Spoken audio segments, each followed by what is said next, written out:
This story is Giraffes Can't Dance by Giles Andrea and Guy Parker Rees.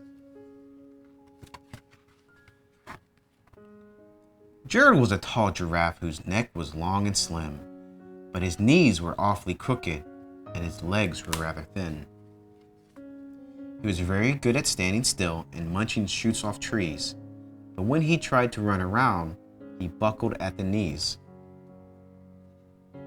Now every year in Africa they hold the jungle dance, where every single animal turns up to skip and prance. And this year when the day arrived, poor Gerald felt so sad, because when it came to dancing, he was really very bad. The warthog started waltzing, and the rhinos rock and rolled. The lions danced a tango that was elegant and bold.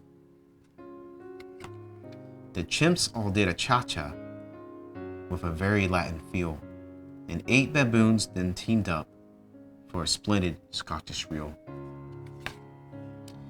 Gerald swallowed bravely as he walked towards the floor, but the lions saw him coming, and they soon began to roar.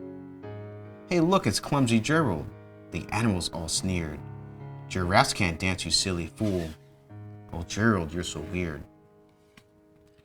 Gerald simply froze up. He was rooted to the spot. "They're night," he thought. "I'm useless. Oh, I feel like such a clot." So he crept off the dance floor and he started walking home. He never felt so sad before, so sad and alone. Then he found a little clearing and he looked up to the sky. "The moon can be so beautiful," he whispered with a sigh. "Excuse me," coughed a cricket who'd seen Gerald earlier on, "but sometimes when you're different, you just need a different song. Listen to the swaying grass and listen to the trees. To me the sweetest music is those branches in the breeze. So imagine that the lovely moon is playing just for you. Everything makes music if you really want it to." With that, the cricket smiled and picked up his violin. Then Gerald felt his body do the most amazing thing. His hooves started shuffling, making circles on the ground. His neck was gently swaying, and his tail was swooshing round. He threw his legs out sideways, and he swung them everywhere. Then he did a backward somersault and leapt up into the air. Gerald felt so wonderful, his mouth was open wide. "I'm dancing, yes, I'm dancing. I'm dancing," Gerald cried.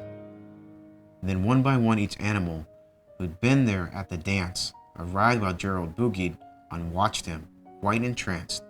They shouted, "It's a miracle. We must be in a dream. Gerald's the best dancer that we've ever seen. How did you learn to dance like that? Please, Gerald, tell us how." But Gerald simply twirled around and finished with a bow. Then he raised his head and looked up at the moon and stars above. "We all can dance," he said, "when we find music that we love." This has been Giraffes Can't Dance